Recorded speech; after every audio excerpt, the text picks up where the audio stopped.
Hello, my juicy jelly beans. Now that spring is nearly here, I fancied doing a snail.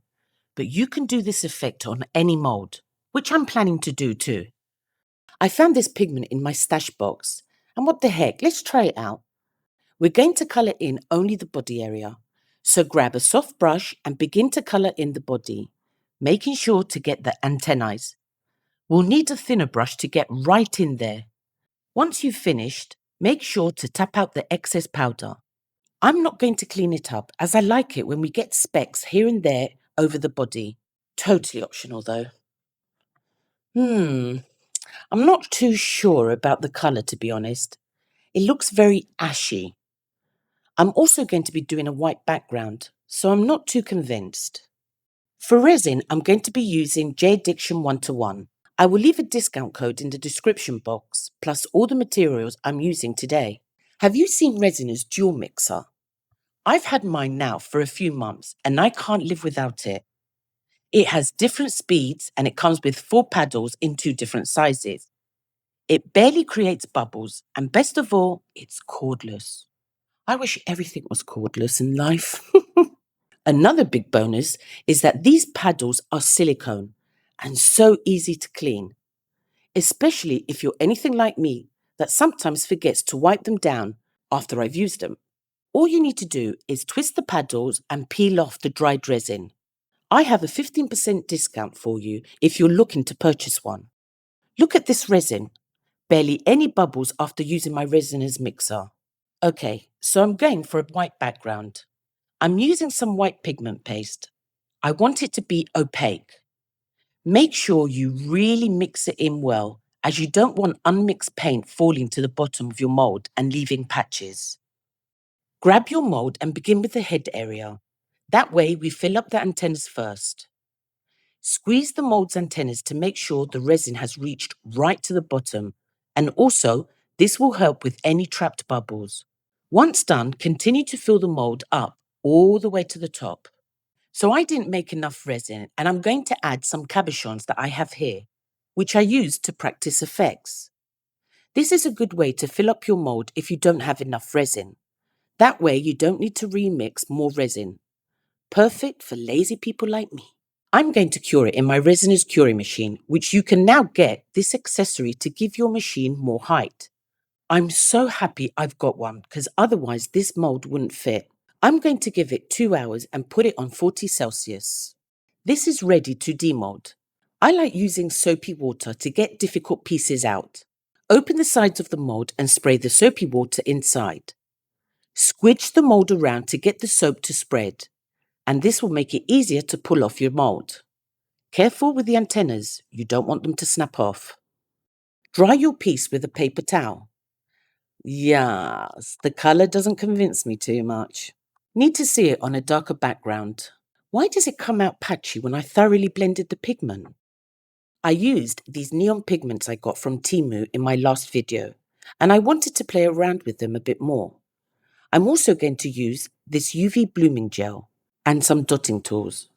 These are the colours I'm going to use, but this effect can be done with any colour choice. I will be doing this effect again on a different project as I do want to experiment. Next up, we're going to need some disposable cups and some J-Addiction low viscosity UV resin. Add a small amount to each one. We can always make more if needed. Make sure to shake your pigments really well. I actually added a ball bearing to each one of these to help mix the pigments better. I'm adding 2 drops of pigment into each cup. Mix the cups really well. I've placed a support under the nail's head to give me a more levelled area to work on. Grab your blooming gel, as in this. Begin to paint a layer, not too thin. We're going to do it in sections. Grab your dotting tool and begin to add dots. I'm going to add 2 to 3 colours to the same dot. The longer you leave it, the bigger the bloom gets. Big thank you to all my subscribers for being part of my journey. I'd also like to give a big special hug to Sarah Lewis 7669, who's just lost her fur baby, Jellybean. Sarah, honey, his footprints will always live in you. Cure with a UV torch to stop the bloom from spreading and continue to do the same method all over the shell.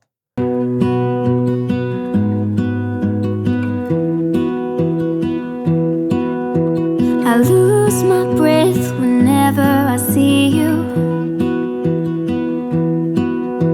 You stole my heart, what is it that you do? My life was great till you added colors. Like the moon needs the sun, we don't care about the others. You set my world on fire. You're my heart's desire. I just wanna love you, just wanna hold you, just wanna be with you till we grow old. Please tell me you'll stay or take me away. I want you for myself every single day. You set my world on fire. You set my world on fire. I don't know what I'd do without you. You make me smile, what is it that you do? My life was great till you added colors. Like the moon is the snow, we don't care about the others. Once done, cure under UV lamp for about 2 minutes. We need to wipe off the inhibition layer, which is the sticky layer left behind.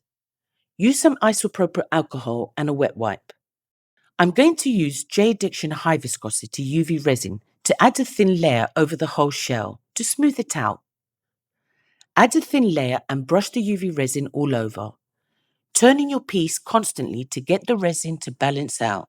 Then cure it under a UV lamp. This has cured and I'm still not convinced with the body colour, so I'm going to add some holographic teal. Add a small amount of high viscosity UV resin into a disposable cup and some pigment of your choice. Mix it all up and coat the whole body area. At this point, I'd rather it comes out patchy than the bland colour it has right now. Once done, cure it under a UV lamp. Keep watching for the end results. Toodles!